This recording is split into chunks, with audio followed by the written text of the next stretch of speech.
Bismillahirrahmanirrahim. Assalamualaikum warahmatullahi wabarakatuh. Alhamdulillah Rabbil Alamin, alladzi khalaqal mauta wal hayata liyabluwakum ayyukum ahsanu amala.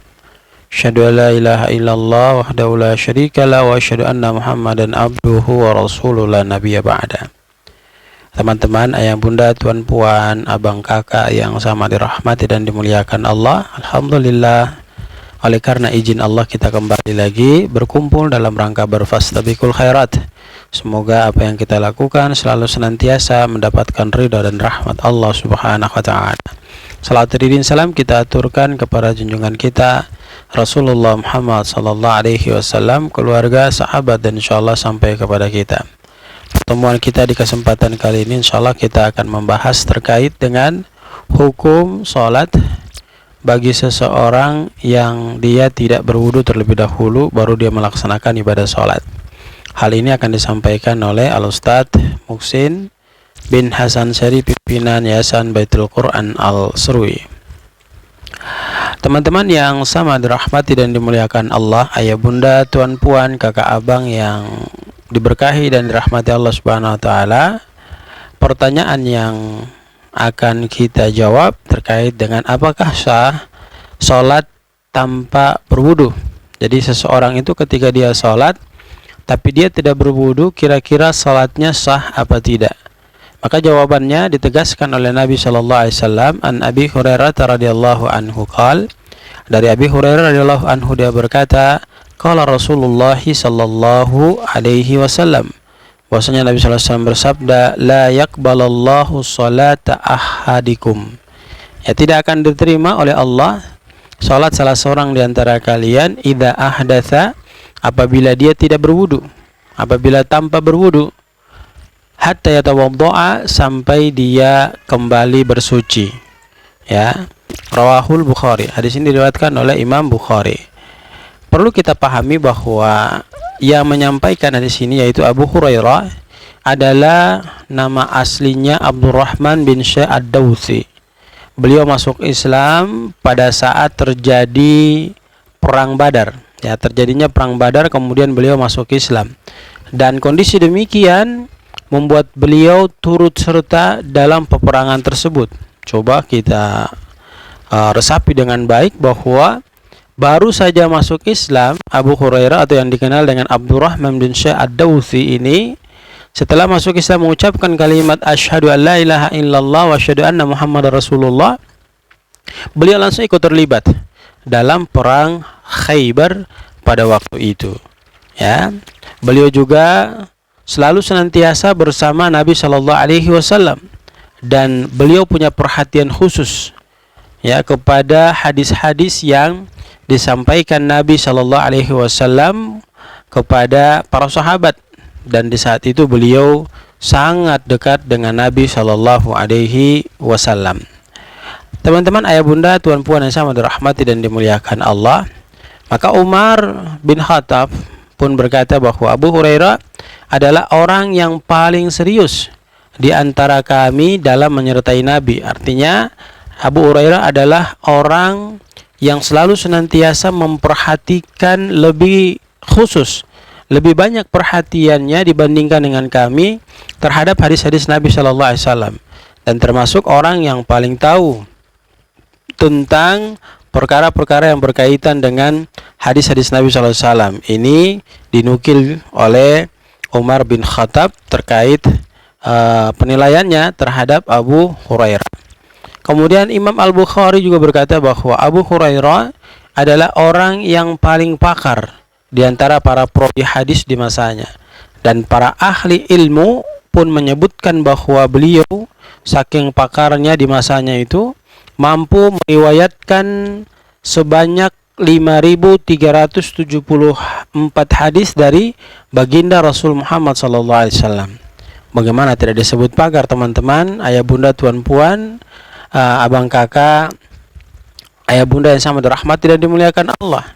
Saking dekatnya beliau terhadap Nabi Shallallahu Alaihi Wasallam, maka beliau mampu mewariskan kemudian menyampaikan kepada kita sebanyak 5.374 hadis yang beliau dapat dari Rasulullah Muhammad sallallahu alaihi wasallam.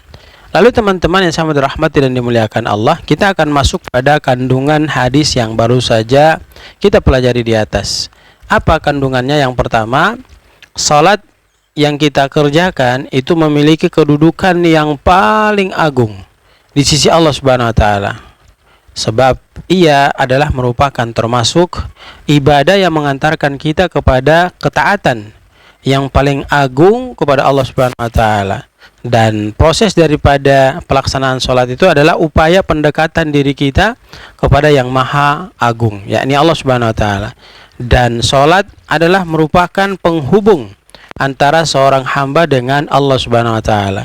Jadi kedekatan kita kepada Rabb kita itu di saat kita melaksanakan ibadah sholat. Jadi teman-teman, pada saat kita melaksanakan ibadah sholat, jangan sampai kita lupa berdoa kepada Allah, karena posisi yang demikian itu mendatangkan kedekatan kita kepada Allah Subhanahu wa taala. Kemudian teman-teman, kandungan hadis yang kedua yang kita dapat pahami yaitu tidak diperkenankan seorang hamba itu beribadah kepada Allah tanpa dia berwudu terlebih dahulu. Jadi konsep daripada berwudu ini harus dilakukan, karena begitu banyak di antara kita yang menyepelekan hal ini, padahal dia adalah merupakan syarat yang nantinya ketika dilakukan akan menyebabkan ibadah kita diterima di sisi Allah Subhanahu wa taala. Kemudian teman-teman yang sama dirahmati dan dimuliakan Allah, apa sih faedah-faedah hadis yang kita baru saja pelajari? Dan ini harus kita tahu, harus kita pahami sehingga bisa memacu semangat pada diri kita dalam melaksanakan ibadah kepada Allah Subhanahu wa taala. Di antara faedah-faedah yang bisa kita ambil dari hadis yang baru saja kita dengarkan, yang pertama, salat yang kita lakukan teman-teman itu ada yang diterima dan ada pula yang tidak diterima. Ayah bunda, tuan puan, kakak abang yang sama dirahmati dan dimuliakan Allah. Nah, sekarang pertanyaannya, salat bagaimanakah yang diterima oleh Allah dan salat bagaimana yang tidak diterima oleh Allah?